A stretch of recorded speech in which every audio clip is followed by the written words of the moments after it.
الحمد لله رب العالمين والصلاة والسلام على سيد الأنبياء والمرسلين أما بعد فأعوذ بالله من الشیطان الرجیم بسم اللہ الرحمن الرحیم۔ رزق میں تنگی کا سبب۔ حضرت انس رضی اللہ تعالیٰ عنہ سے روایت ہے، رسول اللہ صلی اللہ تعالیٰ علیہ وسلم نے ارشاد فرمایا، اذا ترک العبد الدعاء للوالدین فإنه ينقطع عنه الرزق، یعنی آدمی جب ماں باپ کے لیے دعا کرنا چھوڑ دیتا ہے تو اس کا رزق روک دیا جاتا ہے۔ سبحان اللہ۔ میرے آقا صلی اللہ علیہ وسلم کے چاہنے والوں، کون نہیں چاہتا کہ وہ دولت مند نہ بن جائے؟ ہر ایک چاہتا ہے، مگر عمل کن نسخوں پر کرتا ہے؟ ان نسخوں پر عمل کرتا ہے جو دنیا کا عام آدمی بتاتا ہے، اور رحمت عالم صلی اللہ تعالی علیہ وسلم کے بتائے ہوئے نسخوں پر عمل نہیں کرتا۔ کتنے تعجب کی بات ہے، انسان اپنی تنگی رزق کی وجہ سے مختلف چیزوں کو سمجھتا ہے، کبھی اس کی نظر اپنے والدین کے لیے دعا نہ کرنے پر نہیں جاتی۔ لہذا رحمت عالم صلی اللہ علیہ وسلم کے فرمان کو خانہ دل میں محفوظ کر لو، اور آج ہی سے ہر نماز کے بعد اپنے والدین کے لیے دعا کرنا شروع کر لو، اور اس دعا کو اپنے اوپر لازم کر لو۔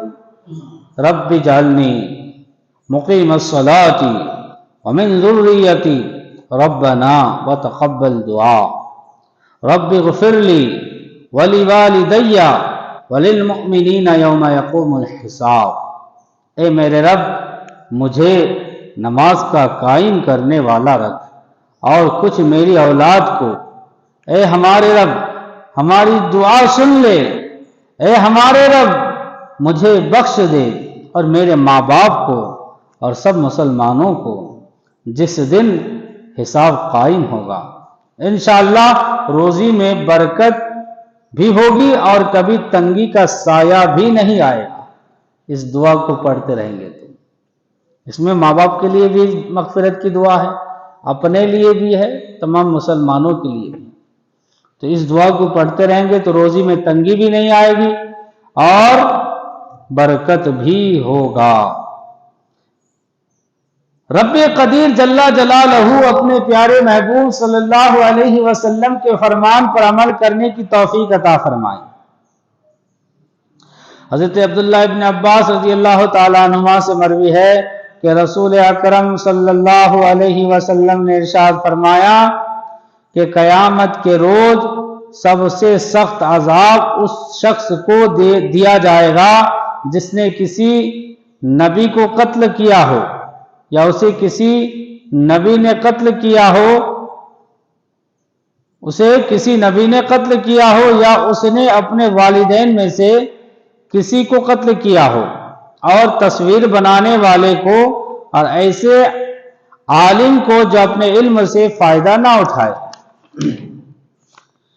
پیارے اسلامی بھائیوں، کچھ قومیں ایسی گزری ہیں جن کے دامن پر انبیاء کرام علیہم الصلاۃ والتسلیم کے قتل کا داغ لگا ہے، جیسے یہود، اور کچھ ایسے سرکش اور باغی زمین پر گزرے ہیں جو انبیاء کرام علیہم الصلاۃ والسلام سے مقابلہ کے در پہ رہے۔ ایسے لوگوں کو جنگوں وغیرہ میں انبیاء کرام علیہم الصلاۃ والسلام نے قتل کیا۔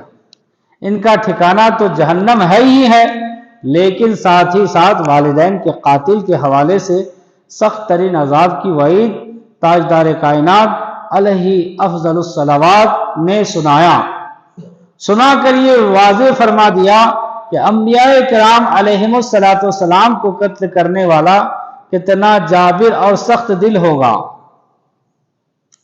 جبکہ انبیاء کرام علیہم الصلاۃ والسلام تو ان کو جنت کا راستہ اور سکون کی دولت دینے کے لیے تشریف لائے تھے، اسی طرح والدین بھی اولاد کے سکون کے لیے نہ جانے کتنی تکالیف اور پریشانیاں برداشت کرتے ہیں، اور ان کی خوشی بچے کو خوش دیکھنے میں ہوتی ہے، لیکن ظالم بیٹا اگر والدین جیسے محسنین کا قاتل بن جائے تو رب قدیر بھی ایسے احسان فراموش کو سخت ترین عذاب میں گرفتار فرما کر اس کے جرم کا بدلہ عطا فرماتا ہے۔ لہذا خبردار کبھی ایسے بھیانک جرم کا تصور بھی نہ آنے پائے۔ رب قدیر سب کو اس قبیح جرم کے ارتکاب سے بچائے، آمین۔ یا الہ العالمین